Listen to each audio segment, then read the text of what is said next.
I mean, they make all these allegations of me. No one can back it up. Show me how I sent these DMs because I didn't. Yeah.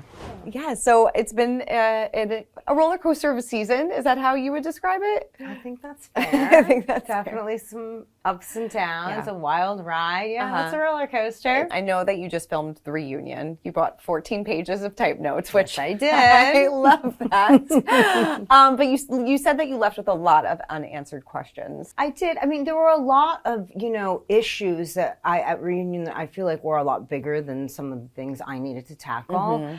And there's only so much time in the day. And so, obviously if it was the biggest thing under the sun, I would have, raised my hand, but as I do. Because I don't like to upset Andy by interrupting. Sure, no, definitely not. I'm like, definitely not. Excuse me. How did Andy feel after the reunion? Because usually he's exhausted. I think he was really exhausted. Totally.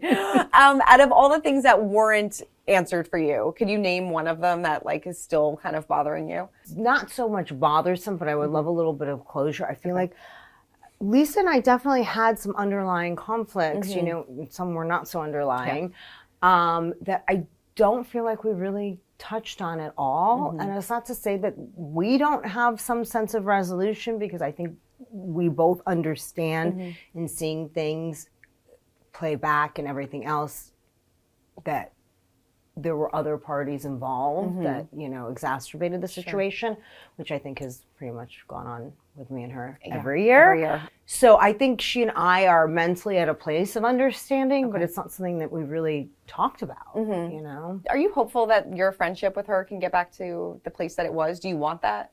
No, because you can't go backwards. Sure. It's not about that. It's about finding footing in a new relationship that works for us in the place that we're in now.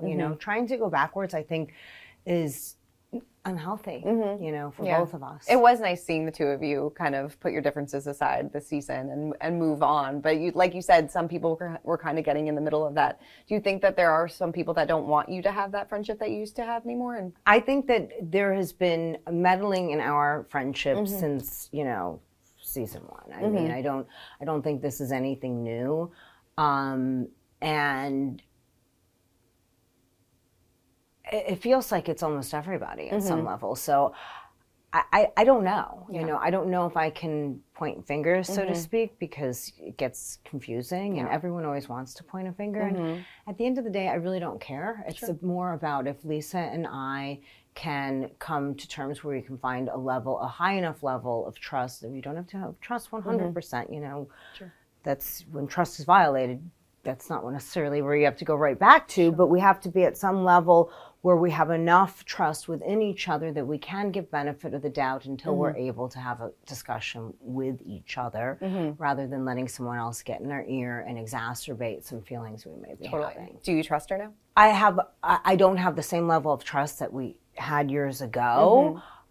Yes, I have a certain level of trust with certain things, and other things not as much. You just have to build and grow, and it's going to take time. Yeah, sides. It seems like she kind of goes at you in this upcoming episode about everything that's going on with Angie and these DMs that you got about her legal situations. Can you kind of give me a little bit of context about what happens there, and what exactly were these DMs, and were they legit? The DMs I received, I didn't fact check any of this stuff. I'm not, you have to understand something. Everyone thinks I'm so consumed with Angie, and really all I cared about was why was Angie treating me the way she was treating me. Above and beyond that, I barely know her. So I wasn't like, I'm going to fact check this and see if it's real, and I'm going to expose this. And that. First of all, I launched, 3 new businesses last winter.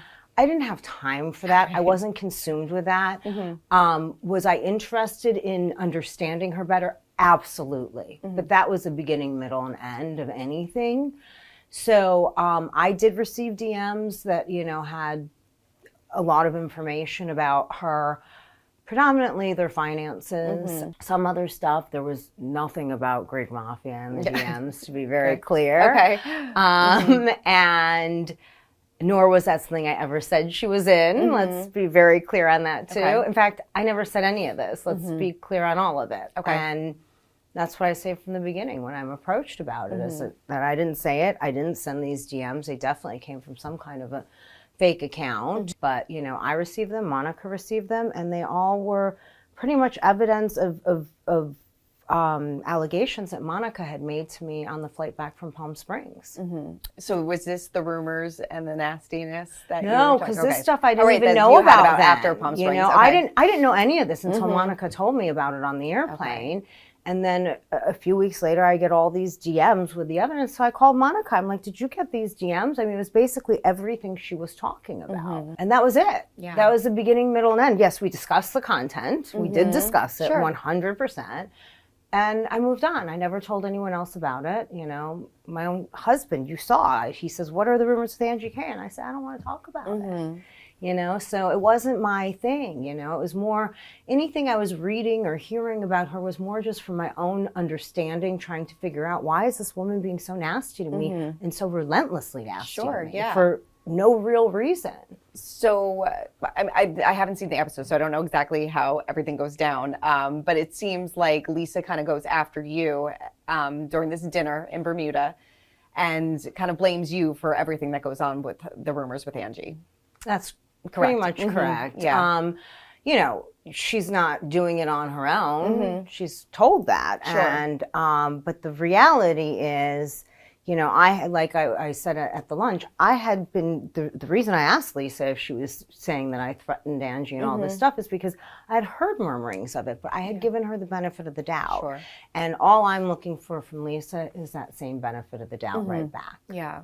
But I'm not expecting it. You know, that's what I've done. I've changed my expectations and I accept people for who they are. And if that's who she is, I have to accept that and say, how am I going to navigate my relationship with her moving forward, given that this is a piece of who she is? Sure. Why be disappointed, right? Exactly. Yes.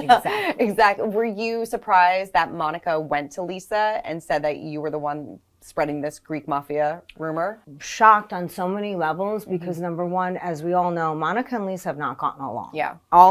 All year. Now all of a sudden it's like, you come meet my family. Oh, and by the way, let me tell you all this stuff. It felt very much like just not right. Yeah, not right. And so that was one thing. And the second thing is the large majority of the information that Monica was talking about were rumors that she told me. Yeah. And I had never heard until she told me. Yeah.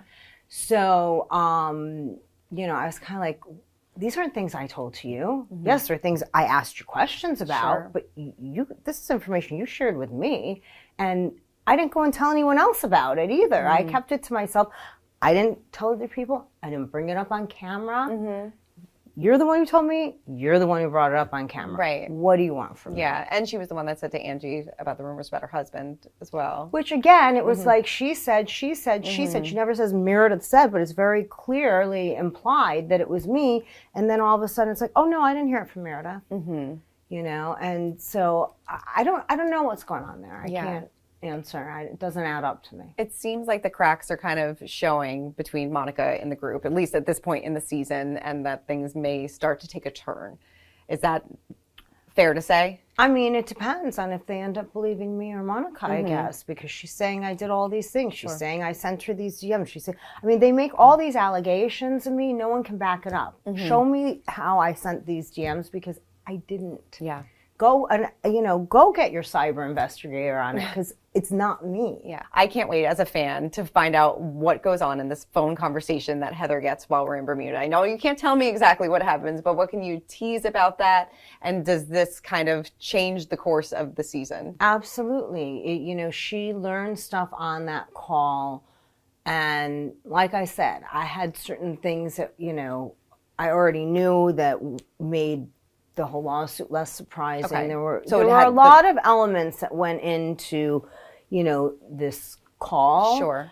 And I was shocked. It was not something I ever in a million years would have expected. Okay. So it might have something to do with the whole legal situation. Maybe, maybe not. Maybe not. Oh, Gotta man. watch. Oh my God. Was somebody like booking a flight home immediately? Like, I would imagine this was crazy. Was this the most explosive cast trip that you've ever been on? Yeah, for so many reasons. It's not even just the fighting in and of itself. Definitely set a precedent, I'll say that. Yeah. Palm Springs dinner is probably one of the most iconic moments in Housewives history now.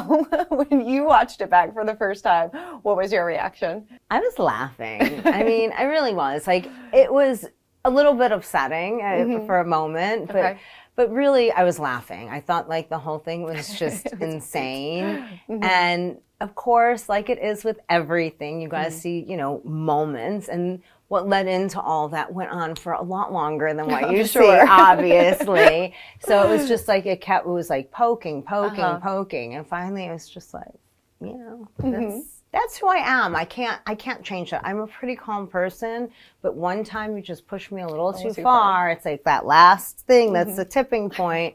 And I snap. I'm human, you know? And so if you're going to keep coming after me, you're going to get something back in return. And is that a threat? I don't know. Does the British accent come out a lot?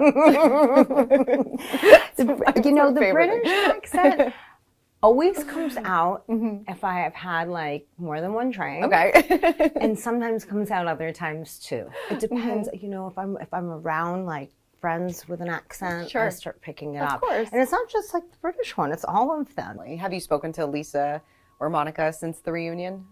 I've not spoken to Monica. Okay. I have spoken to Lisa. Okay, so we're in a decent place with everybody. Yeah, that's good. That is a good thing. How are things with you and Seth? Everything with Seth is great. Good. You know, just we're like crazy busy right now, both of us. So it's like a little bit hard finding our time together right now. That's my only complaint really is I miss him. Yeah, well, it's good to miss him, right? Absence makes the heart grow fonder. Yeah. And you have so many different businesses going on. What is exciting you the most right now? Yeah, well, I mean, like all within the last, 6 months or so, we launched Meredith Marks Caviar, which has been really fun. We did our podcast, Hanging by a Thread, with Seth and Meredith Marks, which has been, that's really been fun because we can do it together. Yeah. And we get to talk to other people sometimes. Sometimes we get to talk about our own things alone, which is also just sort of therapeutic and positive. And then Plated by Meredith Marks, which is my new fashion jewelry collection, which has been great too. So it's been fun. It's been but it's been chaotic. I'm sure. Like, I don't need to launch 3 things in 6 months ever again. Ever again. No. You need a break. You need a break. And the kids are doing good too? Everybody's great. Yeah. Everybody's really great. Other than my oldest son just had surgery for a torn pectoral. Oh, ouch. It's not fun, but not. He's recovering and he's doing well. Nice. So. How is Kathy Hilton's Christmas party? Oh my gosh, it was so much fun. It was just, it was a nice group of people. And her home was beautiful, and the real snow was just iconic. And I did a caviar bar there. We did baby potatoes for her. So fun, yes, which was fun. And it was just really fun. Good. I think everybody had a good time. at that party. It seems like it was like a mini BravoCon. It kind of was. Right. I mean, it was interesting because it's like not everybody. It was like probably, I don't know, half, a quarter of the people there, but. It was fun. Good. It was nice. Good.